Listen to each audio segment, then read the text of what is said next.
todo lo posible práctico de la especialidad. Eso, por favor. Está bien, doctor. Ahora sí me pescaste. Sí, lo escuchaba bien, perdón, gracias.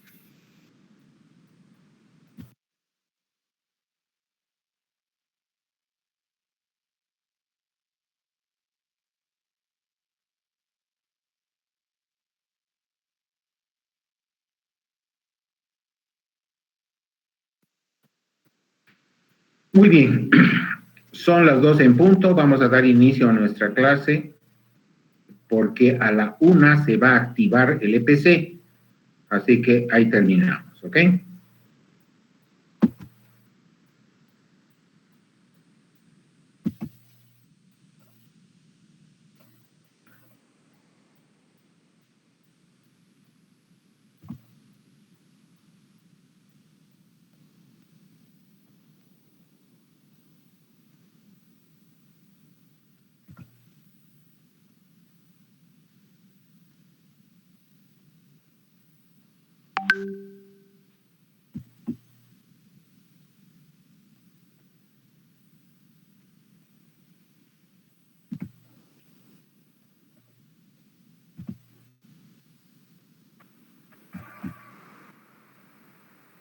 Por favor, una Sara,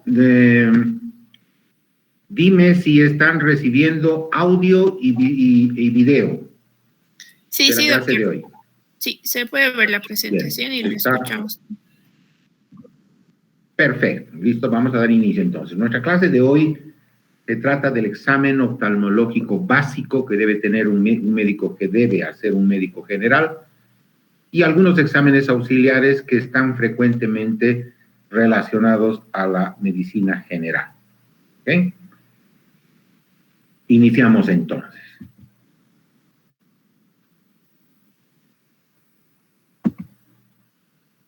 Bien, como en toda historia clínica o en todo periodo de anamnesis, es muy importante también el hecho de hacer esta evaluación que ustedes la hacen en realidad en casi todas las especialidades.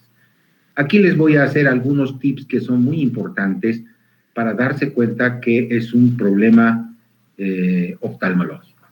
El motivo de la consulta. Todo paciente que llega a la consulta tiene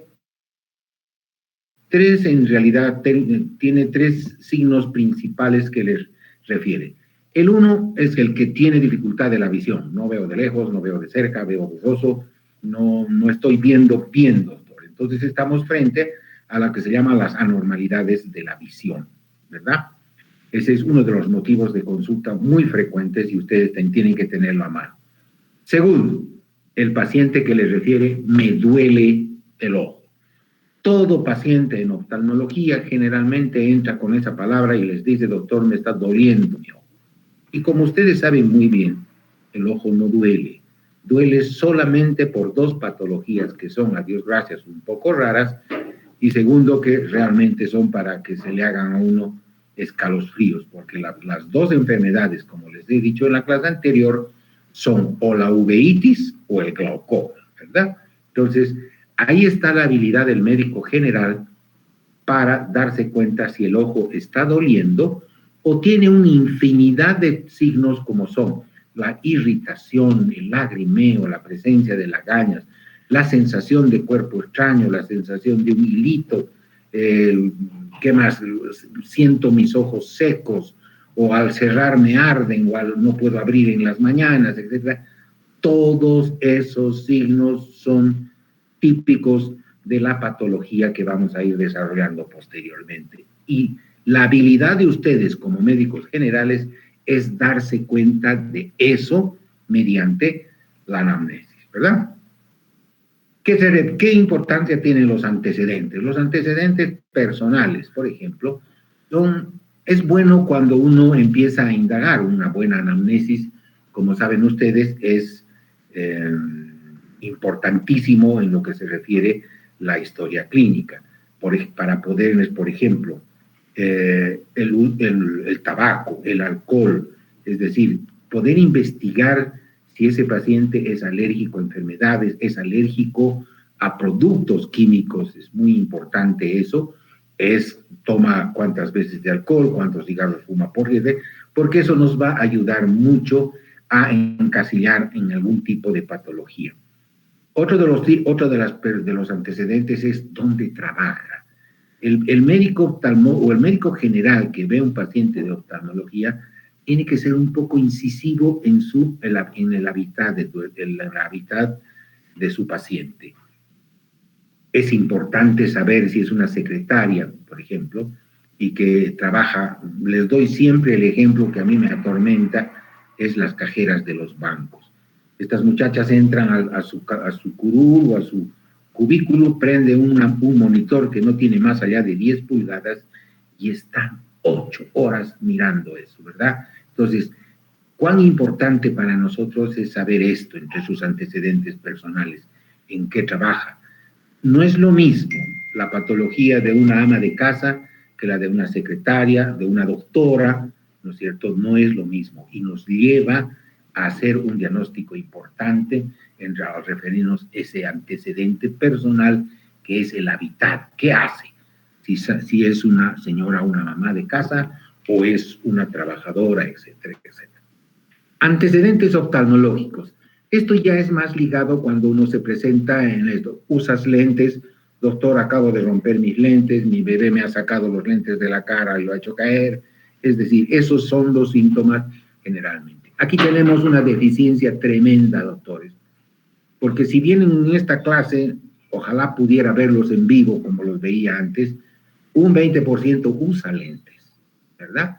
Y siempre les hago esta prueba, les digo, a ver, dame la receta que tienes, y nadie tiene su receta, jamás, ¿no es cierto? Que se ha quedado en la óptica, está guardado en mi casa, yo la tenía aquí en mi billetera, pero ahora ya no la tengo, es decir, nunca, los bolivianos somos muy descuidados en nuestra salud, y entonces ese es un antecedente importante, porque como bien saben ustedes, las medidas de los lentes son progresivas, eso vamos a ver en un capítulo especialmente. No se puede dar a un paciente por primera vez toda la medida, siempre hay que ir. Yo hago cuando la mamá me dice esta pregunta y me dice, ¿le ha subido, doctor? No le ha subido, está yendo progresivamente, ¿no es cierto? Es como si al final de la vida de este chiquito va a calzar 42, pero ahora calza 30. No le compres pues un zapato 42, ¿verdad? Tienes que comprarle habitualmente como va a ir creciendo. Exactamente son los lentes, ¿verdad? Entonces, esto es casi siempre más ya suspicacia del médico general que les empieza a hacer investigar. Y los antecedentes familiares igual, ¿verdad? Sobre todo cuando uno encuentra ya patología seria en un paciente con ojos. Los antecedentes familiares son muy importantes. Acuérdense ustedes que la miopía, el astigmatismo, etcétera, tienen su carácter hereditario. Las retinopatías diabéticas, la enfermedad de Marfan, es decir, hay una montonera de patología que está relacionado a los antecedentes familiares. Y en lo que más se refiere y en lo que vamos a hacer más énfasis es en el antecedente del glaucoma. Hasta hace unos años jamás un paciente sabía o no sabía si tenía un glaucoma. Y se moría ciego o decían, es el famoso antecedente. Sí, mi abuelo se murió ciego. Entonces, ese es un antecedente muy importante de poder pensar en un glaucoma. Hoy en día ya no. Hoy en día el paciente está diagnosticado, está haciendo su tratamiento y entonces el hijo, el nieto, el bisnieto, qué sé yo, saben que su abuelo ya padecía de glaucoma y entonces eso es muy importante en el pronóstico de una anamnesis. Vean ustedes, hay sutilezas que tienen que aprenderlas y que tienen que saberlas hacer cuando hacen un examen de oftalmología siendo médicos generales, ¿verdad? ¿Qué debe incluir un examen? Su historia. La historia es el médico pide una evaluación de su visión y de su estado general de salud. La historia médica familiar, si utiliza lentes, correctivos y en alguna forma medicamentos, etcétera. Lo que les decía en una buena anamnesis. pero este slide es más dedicado a lo que se llama la historia clínica del paciente. Infinidad de historias clínicas forman los oftalmólogos, como el examen ocular es generalmente tan igualito. Hay muchas historias clínicas, como ven a la derecha, por ejemplo, que en realidad ya son dibujos, es el dibujo de un ojo, es el dibujo de la motilidad ocular, y el médico generalmente solo hace un checking en lo que, el signito del checking, que es ¿cómo se llama? La rayita o el angulito inferior. Entonces hacen el checking a los lugares donde hay patología, y todo lo normal no se lo toma. Hay otras historias clínicas que son más conservadoras, si quieren ustedes, que tienen que escribir un poco las cosas que ven. Yo les digo, por ejemplo, en el Hospital Nuestra Señora de la Más hemos hecho una historia clínica oftalmológica, un poco sacando del uno, sacando del otro, más práctica, de tal manera que hagamos eso, el checking en la patología que estamos viendo. Si el paciente tiene un pterigio, le dibujaremos en el ojito que se está mirando anterior, si es nasal, si es temporal, etcétera, y es solamente pintarlo. Si es un estrabismo, le mostraremos qué músculos están en deficiencia o están haciendo una constricción. Si es un desprendimiento de retina, dibujaremos el desprendimiento de retina, etcétera, dependiendo de la patología que se nos muestre, ¿verdad? Y tiene también, por supuesto, sus lugares donde se puede escribir.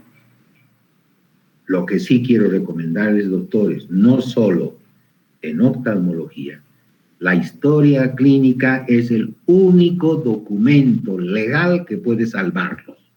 Si ustedes han escrito toda la patología y todo lo que han visto y han puesto la hora, etcétera, ese será el mejor testigo cuando Dios no quiera, pero se les venga encima un problema legal, ¿verdad?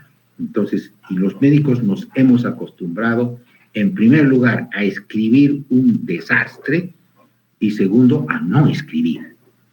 Y eso es lo peor, porque cuando viene una auditoría interna y tienen que revisar y foliar la historia clínica, y ustedes no tuvieron el cuidado de llenar con calma, de poner su firma, de poner su sello, estarán perdidos. Así que sean explícitos en la historia clínica, y a lo mismo en nuestra especialidad así lo es.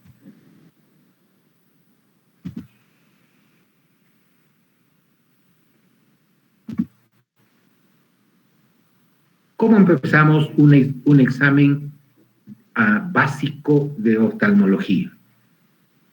Con la toma de la agudeza visual. Este examen es tal vez la parte del examen en general con la que están más relacionados. Casi todos los estudiantes de medicina que están llegando ya a su última materia, alguna vez lo han visto o por lo menos tiene una idea. El médico le pide que lea una cartilla, ¿no es cierto?, estándar, eso hay en el comercio, lo obsequian, etcétera, que se denomina la cartilla de Snell. Se la coloca a una distancia que está regulada mundialmente, que son los 6 pies, que vienen a ser aproximadamente 2 metros, 3 metros y un poquitito más, pero lo que más les aconsejo que hagan es una cosa más práctica. Coloquen la cartilla de Snell, la iluminan bien y cuenten ustedes 4 pasos largos. No tan largos, pero largos, o sea, no los pasitos cortos. Y ahí ponen la silla, el sillón o el sitio desde donde quieren hacerle leer al paciente, ¿no es cierto? Y tapándole el ojo izquierdo primero y luego el derecho, le pedirán que lea las letras del paciente, ¿no? Tengan en cuenta siempre, como este slide que les he puesto medio chistoso, es que si el paciente sabe leer o no sabe leer, si usa lentes o no usa, etcétera, porque esto ayuda muchísimo a veces a no cambiar de genio, sobre todo cuando uno ya está viendo el 12º o el 13º paciente, ¿verdad? Entonces, eso es lo que tienen que hacer. Esto lo vamos a hacer con más detenimiento y hacerlo en la práctica que tenga, pues es una cosa que tienen que aprender a hacerla bien. Aquí tienen que darse cuenta que no, si un paciente no lee la primera letra, no es declarado ya ciego, ¿verdad? Hay gradaciones que están estandarizadas dentro de la especialidad. Si el paciente no ve la letra más grande, o sea, el 20-200 que indica la cartilla de Snellen, el siguiente paso que se debe hacer es hacerle contar dedos a la mitad de la distancia, ¿no? Y esa visión se llama CF, porque la sigla mundialmente reconocida es Count Fingers, ¿verdad? Cuenta dedos, y eso es a la mitad de la distancia. Si el paciente no ve no puede contar esos dedos, la siguiente gradación es a la mitad de la distancia, o sea, a 1 metro del paciente, mover las manos. Y aquí ustedes le preguntarán al paciente qué estoy haciendo, ¿no es cierto? Y el paciente, si es que puede ver esta parte, tiene la agudeza visual esta, les dirá, estás moviendo tus manos o tu mano, ¿eh? Esa es una MH. Move hands. ¿Eh? Entonces, no ven, recién tienen que tomar su linterna y presentarle la luz al paciente y decirle, ¿qué ves? ¿No es cierto? No le vas a decir a tu paciente, ¿ves la luz? ¿No es cierto? Le estás dando la respuesta. Tienes que decirle, ¿qué ves? Y entonces él te dirá, veo una luz, me estás alumbrando con una luz. Eso es PF, ¿no es cierto?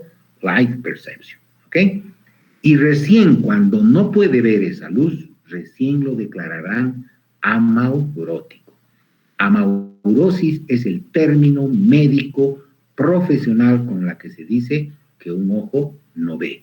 No existe en el idioma oftalmológico la palabra ciego. ¿Ok? Cuando ustedes hagan una historia clínica, un certificado médico, hagan una solicitud de visa, etcétera, y vuestro paciente no tiene visión en el ojo, por favor no se les ocurra poner la palabra ciego. Se llama amaurosis o la letra A. Y lo mismo les va a pasar a ustedes si alguna vez tienen que revisar un seguro, por ejemplo, que es lo que habitualmente hacemos, les llega una solicitud de visa, les llega una solicitud de trabajo, de beca, qué sé yo, y ahí en la agudeza visual dice BODA. ¿Qué quiere decir esto? Es un ojo que no tiene visión. O les llegará otro que les dice ojo izquierdo MH. Quiere decir que tiene movimiento de manos, ¿no es cierto? Entonces, esto no hay posibilidades de que no lo aprendan. Tienen que aprenderlo porque en el momento dado y estando solos, no ha de haber a quien pedirle que les recuerde. ¿Ok? Bien. Segundo examen que deben tener muy en cuenta, el examen de la pupila. Ya en la anterior clase les dije, es el único que les puede salvar de no irse adentro, ¿no es cierto? Es el reflejo pupilar. Como se los he dicho, la reacción pupilar es ojo dilatado al máximo sin reflejos igual muerte. ¿Ok? Entonces, eso les va a ayudar mucho en no meterse en problemas. Pero como dice ahí, puede uno ver las pupilas iluminándolas con una luz brillante y la reacción habitual en ese momento es de que se contraen, ¿verdad? Con la luz. Y al mismo tiempo, aun cuando tengan ustedes a la mitad de la cara una tapa, el ojo contralateral igualmente se contrae con el primero. Eso es lo que se llama el reflejo directo, ¿no es cierto? O sea, uno hace la prueba en un ojo y el otro también cierra al mismo tiempo, cualquiera de los sentidos. Y esa es y cuando hay una falla, que un ojo no va, etcétera, vamos a ver en la clase de neurooftalmología la cantidad de cosas que nos puede decir las pupilas reactivas y los reflejos reactivos. Pero siempre tengan en cuenta, porque cada uno de ustedes, yo estoy seguro, tienen una linterna en el bolsillo, ¿verdad? Entonces, ahí es donde tienen que actuar sobre ello. Luego hay que hacer, como saben ustedes, hay el examen. El ser humano tiene la visión central, ¿no es cierto?, que está dada por la mácula, ya se los he dicho, es la visión por la cual leemos, reconocemos una letra, un punto, una línea, qué sé yo, y podemos leer. Y la otra es la visión periférica, es por la cual vemos el entorno de todo lo que podemos ver. Si uno entra a una habitación, mira la chapa de la puerta, pero todo, techo, paredes, cortinas, etcétera, igual lo estamos viendo aunque fíjese. Eso se llama la visión, el campo visual o la visión periférica. Y entonces hay que hacer también un examen sobre esta visión periférica, muy sencilla de hacer. Como ven en la fotografía, se tapa uno de los ojos y pidiéndole al paciente que fije en un punto, por ejemplo, en la punta de nuestra nariz, mostrarle algún lápiz o como ven cualquier objeto ahí, y el paciente les podrá decir que sí lo ve también, ¿no es cierto? Entonces, ese es el examen de la periferia. Cuando veamos, si es que logramos ver esto de las prácticas, veremos mejor lo que se llama el test de la visión periférica, ¿verdad? Otro de los exámenes que es muy sencillo hacer y que nos da muchos diagnósticos, etcétera, es el examen de la motilidad ocular o del movimiento de los ojos. Lo primero que uno debe de hacer en esto es alumbrarle a un paciente con una linterna, con un fósforo, con una vela, lo que quieran ustedes, y ver el reflejo de la luz al centro de la pupila de los dos. Eso se llama la isocoria, ¿no es cierto? El ser humano tiene visión binocular y entonces sus dos reflejos son puntuales al mismo tiempo. Cuando uno ya empieza a ver alteraciones, como por ejemplo el reflejo en un ojo al centro y el del otro lado a un lado, entonces estamos frente a un estrabismo, ¿no es cierto? Entonces, lo primero que hay que hacer es eso. Y una de las cosas más importantes y que se van a ver, doctores, metidos en el lío, es cuando una mamá de esas mamás nerviosas, primerizas que ha tenido su bebé, viene y a boca de jarro les dice, doctor, mi bebé ve. Entonces, ahí están ustedes frente a uno de los retos que tiene el oftalmólogo. Y es muy sencillo. Agarren su linterna, alúmbrelos al bebecito, ya sea prematuro, ya sea, y van a ver cómo un ratito fija, mira la luz y se escapa, ¿verdad? Eso se llama el reflejo foveolar, encargado del área macular. Cuando existe en un bebé, en un recién nacido, en un prematuro, el reflejo foveolar, están ustedes en condiciones de decirle, sí señora, su hijito ve, ¿no es cierto? Por más de que uno se quede alumbrándole la carita y a él ya no le interesa, es así. El primer dato es el que el niño mira la luz y se escapa. Eso se llama el reflejo foveolar, importantísimo para darse cuenta si un bebé o no. Y luego vienen los movimientos de rastreo muscular. Cuando hagan esto, no es un juego, doctores. O sea, uno no debe alumbrarle al paciente o mostrarle un lápiz y mover de izquierda a derecha, de arriba a abajo. No es así. En realidad, el movimiento, el test de los movimientos oculares es una X, ¿no es cierto? Porque se hace se lleva el lápiz o la luz, si ustedes quieren, a un lado, pero en nuestra mente estamos examinando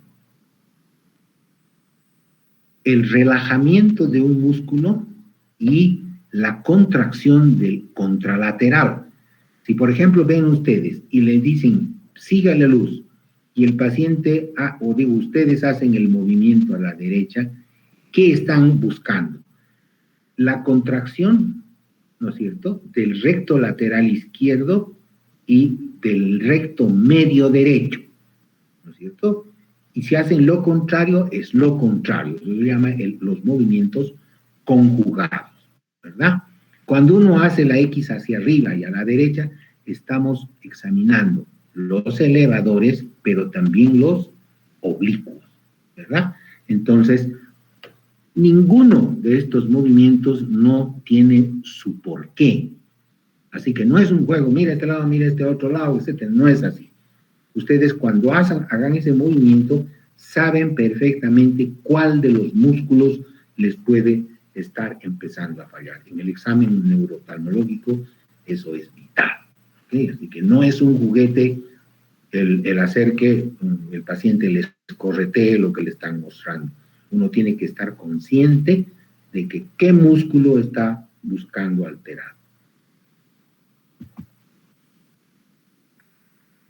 Este es algo que tienen ustedes que aprenderlo, lo hacemos en práctica porque esto es una cosa bien importante, es el saber la presión intraocular. Este examen es conocido como la tonometría y es medir la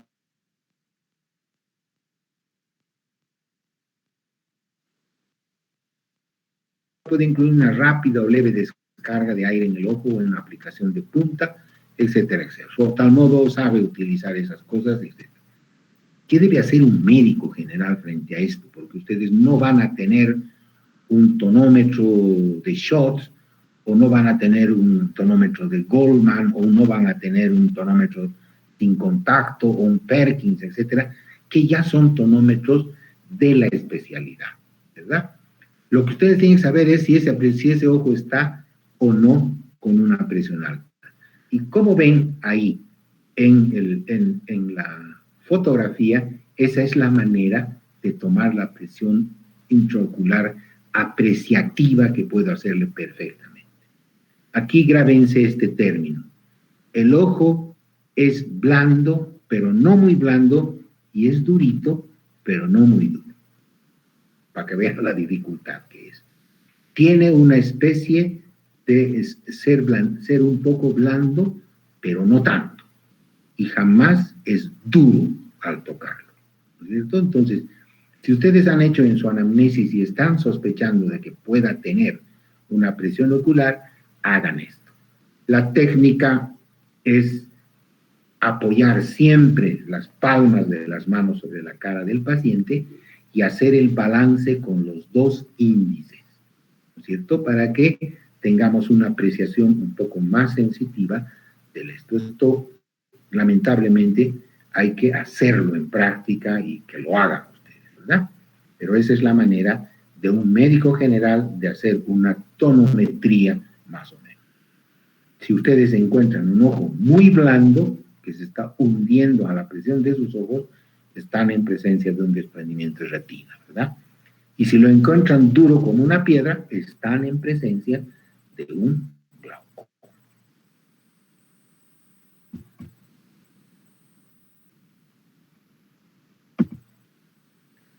Bien, luego viene ya el examen del ojo. Y esto ya es, voy a tratar de hacérselos lo más comparativo con lo que ya es un examen sofisticado, digamos, ¿no?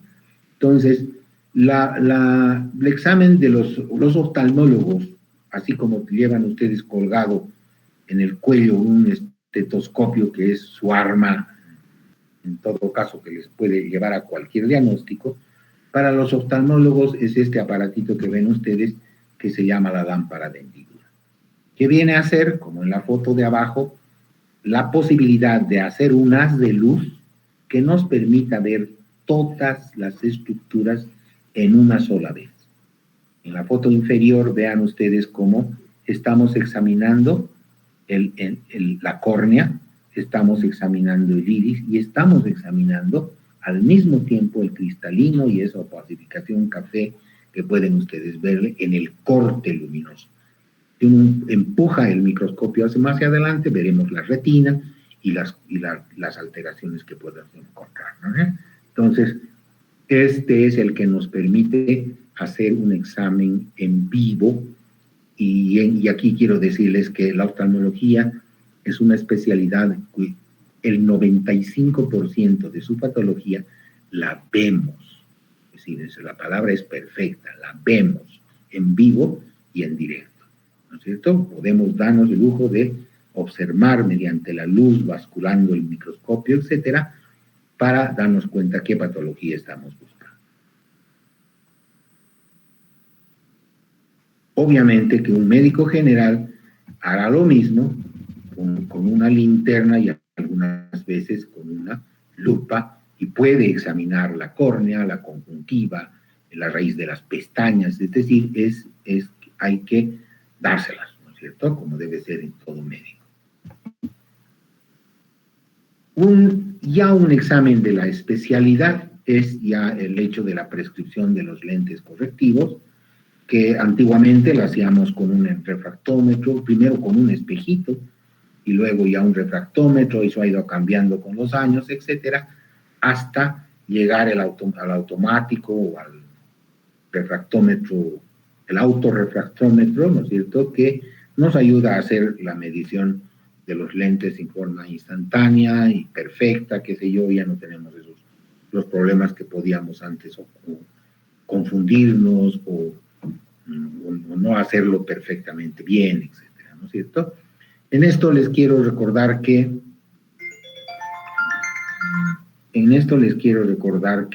el refractómetro, si bien es un aparato muy perfecto para hacer esto de la refracción, a veces nos trae problemas, como, por ejemplo, por querer ponerse lo que dice el refractómetro en lentes, a veces le causa a uno problemas, porque la medida es tan perfecta y no está acorde con la acomodación que tiene un paciente. Y entonces al ponérselo se marea, ve las cosas en falso, ve más chiquitito, no ve de cerca, etcétera. Todas las alteraciones que algunas veces alguno de ustedes ha debido tener cuando se han hecho un par de lentes y no están conformes con él, ¿no? Esto más lo vamos a hablar en lo que se refiere a la clase de óptica, pero el examen de esto ya viene a ser un examen de especialidad. El médico general, cuando se da cuenta de que el paciente no está viendo bien, lo que debe hacer es enviarlo con una nota indicando que tiene una ametropía, ¿no es cierto?, que son, digamos, el concepto general para enviar a un paciente derivado con clase a otro colega, ¿no es cierto? Entonces, él le hará todos sus exámenes para ver las dioptrías que tenga su ojo. Igualmente, cuando uno ya sospecha que el problema está en la retina o en el nervio óptico, uno puede dilatar al paciente y empezar a usar algunos de los aparatos que están al alcance de ustedes, y se los aconsejo. Hay un juego de equipo que se llama el pantoscopio, en muchos hospitales, en muchos consultorios o postas los van a encontrar, y si no, cómprense, porque esto es un mango que tiene 3 o 4 cabezales y que nos permite hacer un examen oftalmológico, otorrinolaringólogico, laringoscópico, es decir, y solamente cambiando las cabecitas de esto. Hay algo que como médicos generales debieran tener, porque nos permite examinar los ojos, en el caso de su oftalmoscopio, como el que ven ahí en el examen, que ya está haciendo un examen de fondo de ojo, de retina, ¿no? O mirarle el tímpano en otorrino, o bajarle la lengua y mirar las amígdalas, o mirar la laringe, etcétera, con una luz, ¿no es cierto? Es bueno, sobre todo cuando uno está haciendo ya la práctica de la medicina. ¿Okay?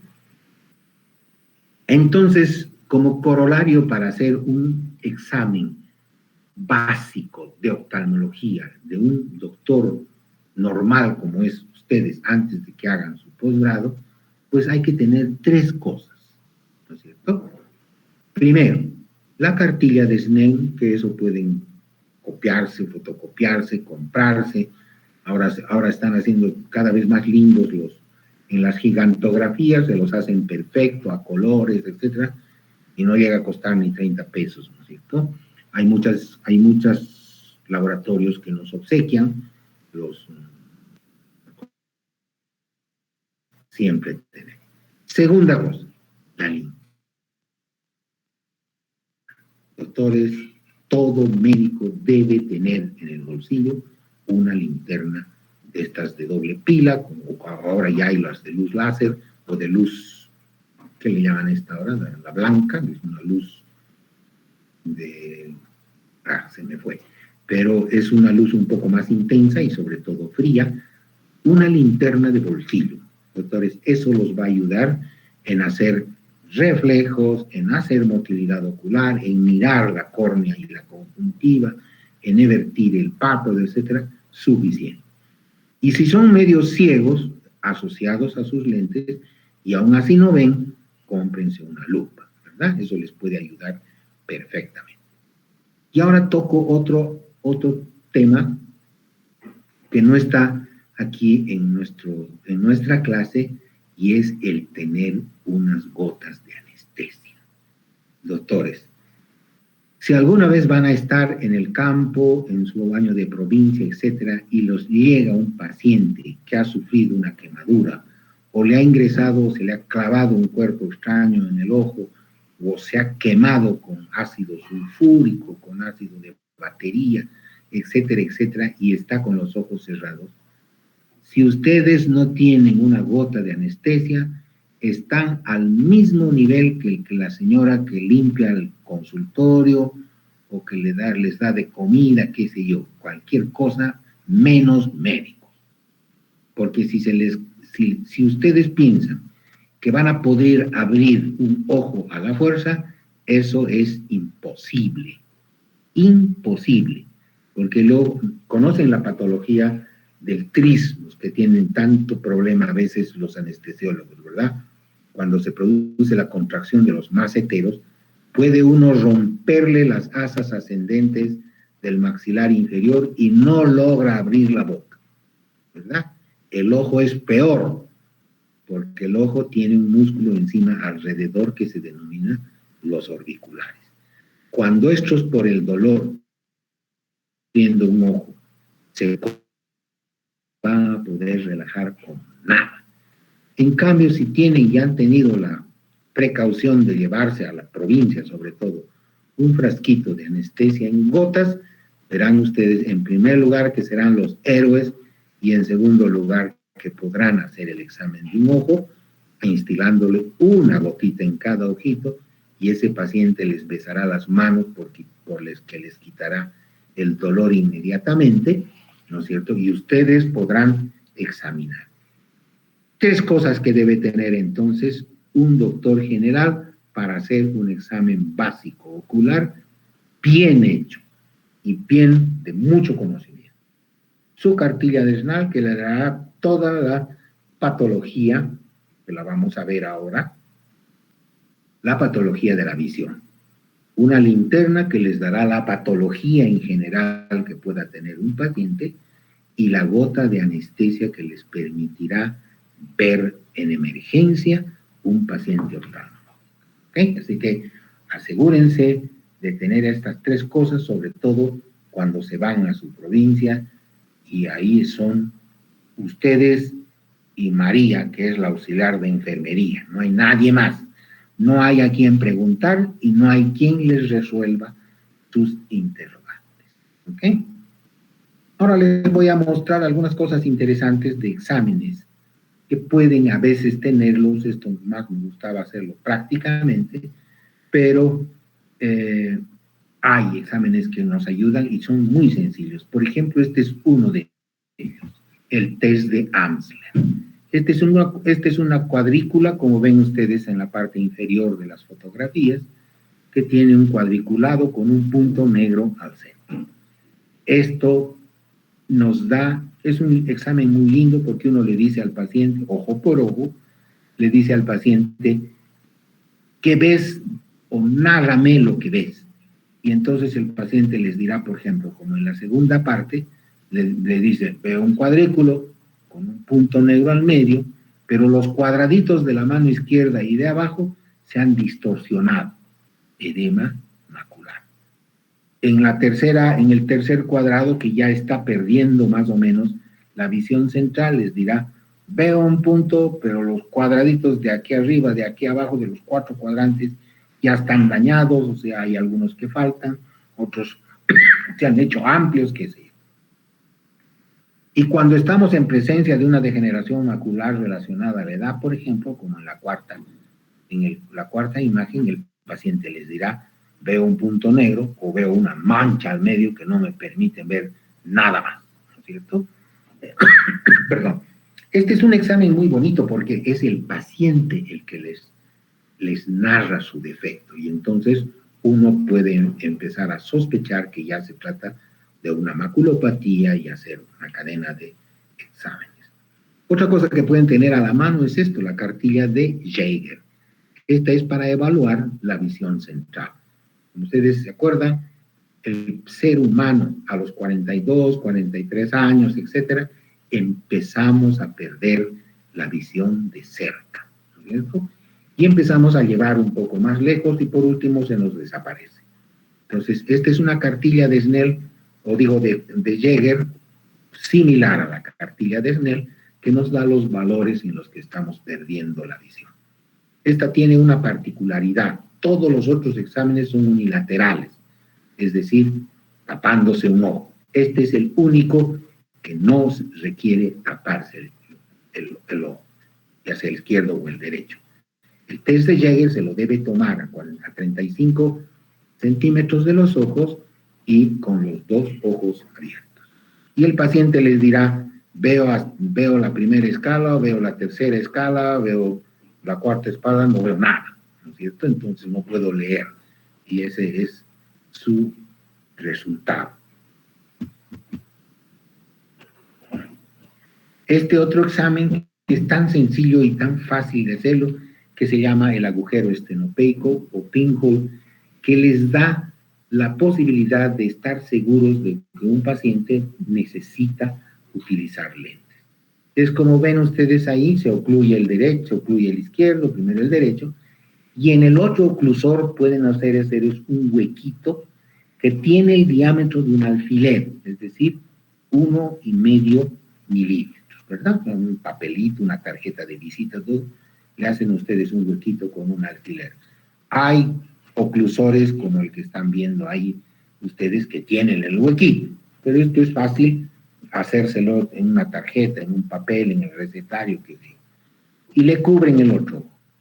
Por ejemplo, el paciente les lee EFPTOZ, él ya no va en la cuarta fila. Y le dice, doctor, no veo ya hasta la cuarta fila. Háganle mirar a través del estenopeico o el pinhole y van a ver cómo les lee hasta el 20/20. ¿Qué es lo que hace el agujero estenopeico? Simple y llanamente borra todas las aberraciones que tiene un ojo y se dedica solo a examinar el área macular. Entonces, el paciente puede leer, aun cuando después que se quita es ciego. Si es miope, igualito lee. Si es astigmato, igualito lee. Entonces, nos permite diagnosticar que un paciente tiene una ametropía. No va para más. Tiene una ametropía, ¿no es cierto? No puede diagnosticarles si es una miopía o si es un astigmatismo o un astigmatismo miope. Solo les diagnostica que ese paciente tiene una ametropía y que necesita, por supuesto, medirse los lentes y transferirlo a un oftalmólogo en estos casos o un hospital que se dedica al oftalmólogo. Estas son otras de los exámenes que les estaba mencionando, que hemos empezado desde años siglo XVII, XVI, ¿no es cierto?, en la que ya empezaban a querer mejorar la visión, sobre todo de los reyes, de la corte, etcétera. Y es muy lindo porque yo sé que todos lo hacen, pero van a tener la posibilidad de visitar París, y visitando París visiten el Palacio de Versalles. En la parte de los jardines, abajo hay un sitio que se llama el Museo de Versalles, es interesantísimo, y ahí están las primeras muestras de los monóculos del rey o de las reinas, de las cortesanas, etcétera, ¿no? Generalmente adminículos que tenían hasta piedras preciosas, articuladas, etcétera, con un vidrio que podía ser positivo o negativo, que es lo que ven ustedes en esta maletita, que desde esas épocas ya se empezaron a probar si eran negativas en la miopía o eran hipermetrópicas en lo positivo, ¿verdad? Entonces, para que vean ustedes que el problema del ver mejor siempre ha sido la locura de todos de todas las personas y sobre todo cuando eran tan pudientes como eran los reyes o las personas de la corte. Hablando de lo habitual, ya pueden imaginarse, ustedes ya no han estado en la época en la que a uno le ponían una montura, como ven en la niña, y empezaban a ponerle los vidriecitos hasta que uno les dijera, sí, este está bien, con este veo bien, ¿no es cierto? O este creo que es mejor, etcétera, ¿no? Al cálculo, como se dice. Y se lo hacía, y se lo ha hecho muchos años, ¿no, verdad? El flujo de pacientes de un consultorio, de los grandes hospitales, etcétera, hizo que todo esto ya estaba muy obsoleto. Entonces, pusieron los vidriecitos que ven ustedes en esa maleta dentro de un aparato que se llamaba el foróstero. Es decir, era un redondo que tenía todas las lunitas puestas alrededor. Y entonces, lo único que uno hacía era ir girando rápidamente hasta que el paciente en la esquiascopía se hiciera neutro, y esa era la medida del paciente, ¿verdad? Entonces, primero lo hicieron ahí, como ven, en ese aparato que se llama el refractómetro, y después lo hicieron eléctrico, luego lo hicieron a control remoto, etcétera, y así iba evolucionando la refracción en oftalmología. Hasta que apareció el refractómetro que le llaman computarizado, que es el que ven ustedes ahí, que la verdad de computarizado no tiene nada, porque en realidad lo que es digital, ¿verdad? Nada más que digital. Entonces, hizo lo que se llama la mala noticia y la buena noticia, ¿no es cierto? Cuando aparecieron no era un aparato muy difícil de usar. La muchacha que atendía la caja o atendía el mostrador de la óptica aprendió a utilizarlo, y entonces ella sola hacía la medida. Es muy sencillo usarlo, lo vamos a hacer con los que vayan a prácticas, y prescribían los lentes. Y entonces ya se pueden ustedes imaginar cómo los oftalmólogos perdimos toda nuestra clientela, ¿verdad? Porque la medida de los lentes es el pan de los oftalmólogos.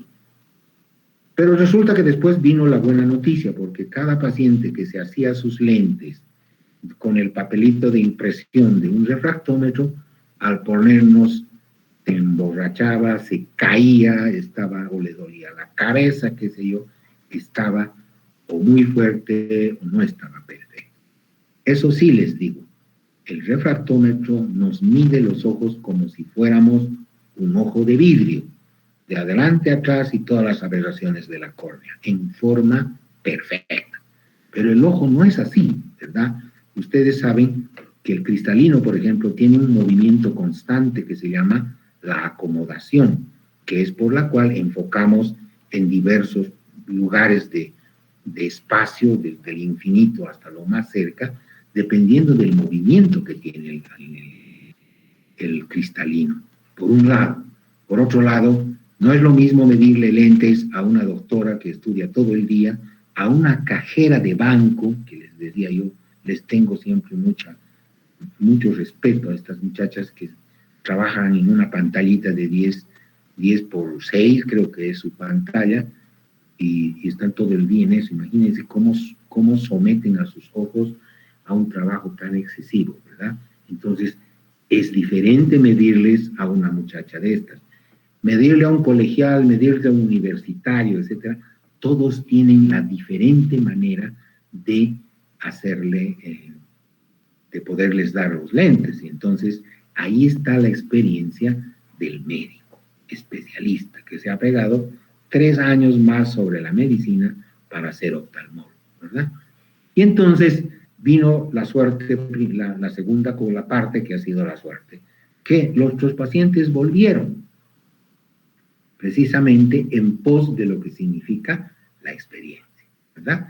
Y entonces hoy hemos retomado nuestros pacientes, todos nos buscan, porque es lógico, si uno va a un médico y le hace unos malos lentes, es loco si vuelve al mismo, ¿no es cierto? Pero cuando ha estado años sobre él, les puedo asegurar que así uno se trate de ocultar, igualito lo encuentra, ¿no es cierto? Entonces, volvieron y estamos ahora bien. Pero el equipo ha quedado y este ya es algo que no puede faltar en el consultorio de un oftalmólogo, ¿verdad? Y cada vez lo hacen más sofisticado. En el hospital hemos recibido lo último que hay en refractometría y es un aparato, lo van a conocer a los que vayan, que lo corretea a un niño, le mide de todo, le hace hasta la paquimetría, etcétera, con el solo apretar un botón, ¿verdad? El joystick. Perdón. Muy bien. Tenemos algunos exámenes tan interesantes como, por ejemplo, el poder ver el ángulo camerular, eso lo vamos a ver en la clase de glaucoma, el poder diagnosticar si se trata de un glaucoma de ángulo cerrado o se trata de uno crónico de ángulo abierto, etc., porque podemos mapearlo los 360 grados mediante este lente que se llama de gonioscopía, con la lámpara de hendidura, por supuesto, o este que podemos ver hasta la inserción de la retina en la parte anterior del ojo, que se llama la hora serrata, o poder ver inclusive por el centro de la mácula. O sea, uno puede utilizar todo para ver. O tomar la presión de los ojos mediante un equipo que ya es un tonómetro de shots, ¿verdad? Entonces, aquí está la nota importantísima, doctores. La anestesia tópica es algo vital para el médico general o para el médico que quiera hacer un examen, sobre todo de traumatología. ¿Okay? Si no tienen ustedes esto, no se les ocurra querer poner una anestesia de estas que usan para suturar, una lidocaína, etcétera. El daño que le van a hacer a su paciente es 10 veces peor que el quitarle el dolor en ese momento, ¿cierto? No se usa en los ojos cualquier anestésico. Está preparado específicamente y hecho. Así que les recomiendo, cuando se vayan a su provincia, 10, 12 pesos cuesta el frasquito de sigmocaín nacional, etcétera, y llévense, porque eso no van a encontrar tampoco al pueblito donde los manden. Otro de los medicamentos que usamos bastante es la fluoresceína, que son pintas, como ven ustedes ahí, en papelillos que están impregnados y que se los deposita para ver lesiones como, por ejemplo, el herpes, como cuando uno está sospechando de esto, o las úlceras marginales, las úlceras de Morens, etcétera, etcétera, o inclusive el ojo seco, ¿verdad? Cuando vemos si la falta es de agua y no de grasa. Y otro de los medicamentos que también están a la mano, etcétera, son los midriáticos. Hay doctores, estoy seguro que entre ustedes también, que les gusta hacer un examen más completo, o si tuvieron la posibilidad de recibir de regalo un pantoscopio, o en el hospital o en la clínica donde están trabajando lo hay. Y entonces quieren mirar la transparencia de un ojo, ver el fondo del ojo, verle la retina, etcétera, y para esto tienen que dilatar la pupila, ¿cierto? Entonces, por favor, tengan unas gotas específicas. No se les ocurra dilatar con atropina, porque si bien es el mejor dilatador de pupila, van a dejarlo ciego a su paciente durante 21 días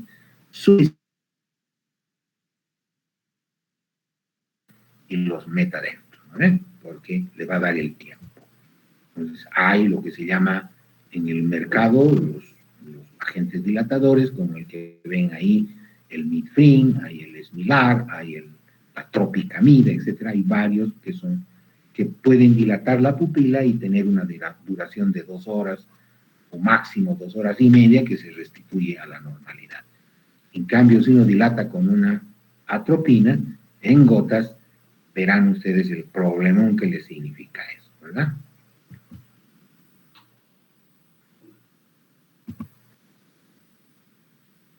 Por último, esto que es el tonómetro.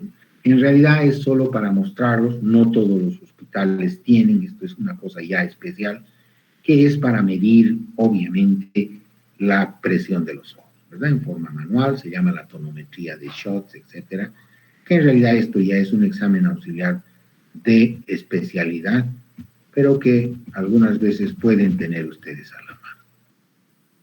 Otra de la patología que pueden ver inmediato es el test de Schirmer.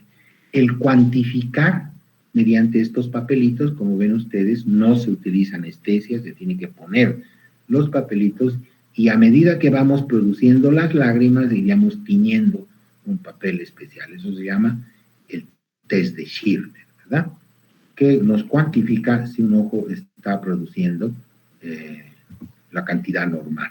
Cuando usamos la fluoresceína roja de Bengala es cuando empezamos a diagnosticar si un ojo, si una lágrima está carente de la grasa de la lágrima o está carente del moco de la lágrima, porque como ustedes bien saben, la lágrima no es agua, tiene 3 componentes: agua, grasa y moco.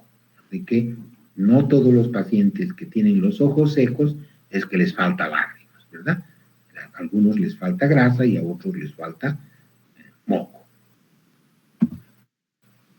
Otro de los exámenes que también es, como ven, muy sencillo tomarlo, hay que tenerlo, por supuesto, que es el test de el butterfly, se llama, o de la mariposa, qué sé yo, que nos permite ver la estereopsis. Ustedes saben que solo el ser humano tiene esto, es lo que se llama la visión de 3D, y que se utiliza un lente de Maddox, y habrá unas imágenes que uno puede contabilizar perfectamente. Hay personas que no tienen visión binocular, que nacen así, y uno se da cuenta, por ejemplo, si han ido ustedes al cine y han visto Avatar en 3D, les han dado estos lentes que se llaman los lentes de Maddox, y realmente lo que han visto es maravilloso, ¿verdad?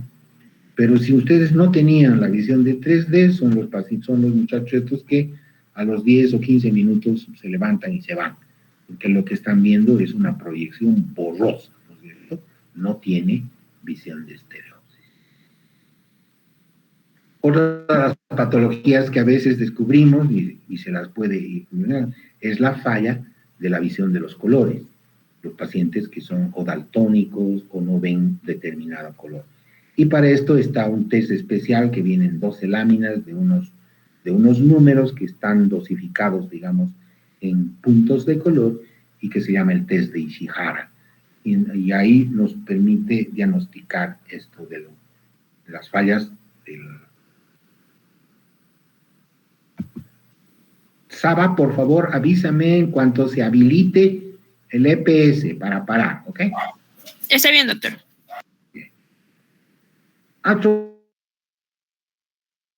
Los exámenes que vemos es lo que hacemos ya los oftalmólogos, porque esto tenemos que tener este equipo de aquí que ven en la frente del médico, que se llama el Skepens. Doctor, justo ya está habilitado en este momento. Bien, ya no nos queda más nada que mostrarles, excepto algunas cosas, pero antes de que empiecen, ya casi no hay nada que explicarles, ¿no es cierto? Excepto que cuando es un recién nacido y un lactante, siempre piensen en lo primero, que es la obstrucción congénita del conducto, un estrabismo, un epicanthus, etc. Cuando su paciente es un poco más mayor, ya piensen en un estrabismo, en alteración de la refracción o las conjuntivitis. Cuando ya es mayor, diagnostiquen ya astenopías por defectos de visión y los traumas, ¿verdad? Cuando ya es adulto, empiecen a pensar en presbicia, en glaucoma y en las cataratas, ¿verdad? Y por último, cuando son más, busquen el DMAE, que es el desprendimiento de vítreo posterior. Por favor, esto grábense en su visión. Esto es una catarata y esto es un pterigio. Por favor, no confundan esto. Bien, muchísimas gracias. Creo que hemos calculado bien. Empiecen, por favor, a responder su EPS y lo más importante, doctores, entreguen dentro de 10 minutos ese examen, porque el que no tiene nota de esto, no hay modo de recuperarla. ¿Listo? Bien, muchísimas gracias y buena suerte.